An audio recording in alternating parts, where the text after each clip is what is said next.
এদের এদের আচরণ বদলানো আমাদের প্রয়োজন, এদের আচরণ বদলানো আমাদের প্রয়োজন। আমি দেখিয়েছি কতগুলো তথ্যে তারা গরমিল করেছে, ব্যাংক অ্যাকাউন্ট, নারী সদস্য, ছাত্র সংগঠন, তারপরে অর্থের হিসাব, এই সকল বিষয়ে।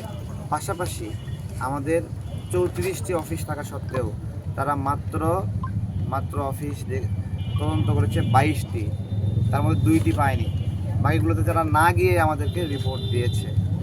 তারা মাত্র 66 উপজেলায় গিয়েছে, না গিয়েই রিপোর্ট দিয়েছে নেগেটিভ।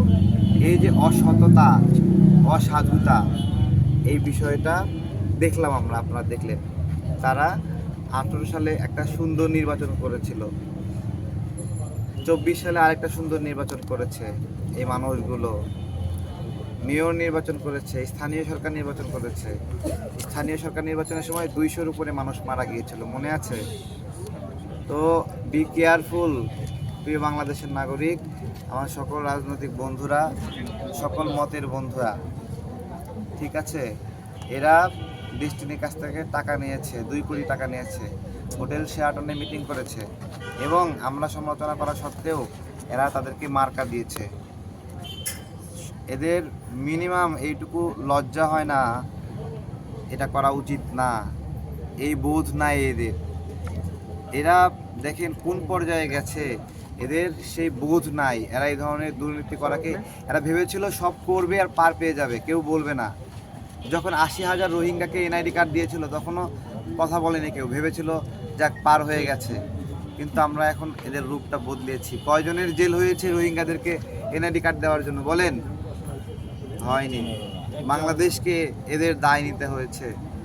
এই যে 73 ঘন্টা বসছি, এতটুকু কষ্ট যেহেতু করেছি, শুধু নিবন্ধন চাই না, এখানকার দুর্বৃত্ত যারা আছে তাদের আচরণ পরিবর্তন চাই। ঠিক শুধু আমার দলের নিবন্ধন না, আমার মতো আমি মনে করি আরও সংগঠন রয়েছে, মৌলিক বাংলা, জাস্টিস ডেভেলপমেন্ট পার্টি, জনতার দল, এরকম বেশ কিছু সংগঠন রয়েছে, বেকার মুক্তি পরিষদ।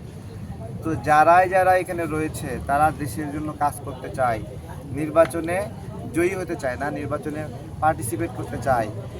তো এই দলগুলোকে আপনারা বঞ্চিত করছেন। আমি যেহেতু আমার ক্ষেত্রে ভুল পেয়েছি, তাদের ক্ষেত্রেও আমি মনে করি তারা একই আচরণটা করেছে। এদের কাছে বান্ডিল দিলে একবারে সব তথ্য সঠিক হয়ে যায়, আর বান্ডিল না দিলে এদের অন্তরের মধ্যে আপনার হলো খুচখুচানি শুরু হয়ে যায়। এদের অন্তর চিনচিন ব্যথা করে, টাকা দিল না কেন, তাই তো? চিনচিন ব্যথা করে না? চিনচিন ব্যথা করছে যে টাকা ছাড়াই আমজনতার দল নিবন্ধন পেয়ে যাবে, চিনচিন ব্যথা করছে এদের। তো আমাদের সাধনা আপু বলে ভিতরটা চিনচিন করছে এদের, ঠিক আছে? হ্যাঁ, আমাদের সিনিয়র সহসভাপতি, ধন্যবাদ জানাই, উনি অনেক প্রতিবাদী কথা বলেছেন এখানে এসে। আমজনতা দলের সহযোদ্ধা যারা আছেন তাদেরকে আমরা এখানে আসতে দেই নাই, ভিড় করতে দেই নাই, কারণ আমরা সংখ্যা দিয়ে এই লড়াইটা করতে চাইনি।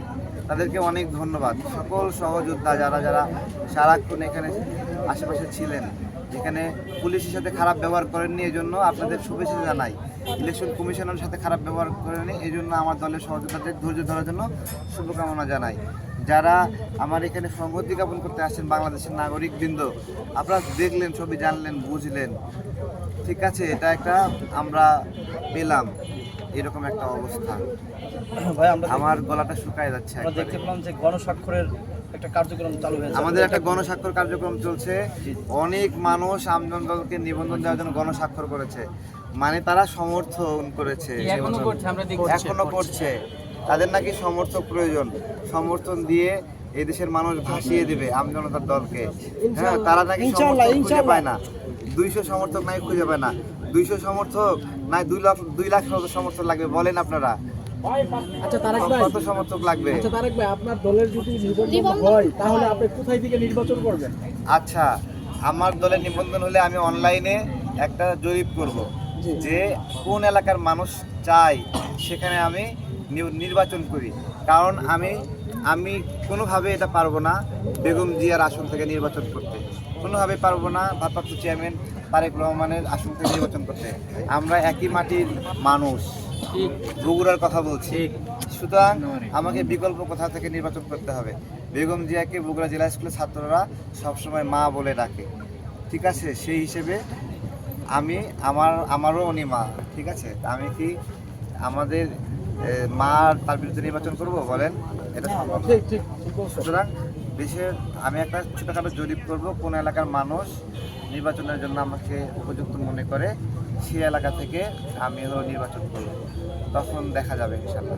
ভালো থাকবেন সবাই। তারেক ভাই ৭৩ ঘন্টা অনুসরণ করার পরেও এখনো তারা কোনো কি করতেছে না, এই বিষয়ে আপনি কি বলবেন? কিছু বলার নাই, তারা আমাদের মানুষ না ভাই, এটা বিশ্বাস রাখেন। এই গণ অভ্যুত্থানের মধ্যে এই গণ অভ্যুত্থানকে তারা দেখেনি, আরামে ছিল, আন্দাজে ছিল, ঠিক আছে?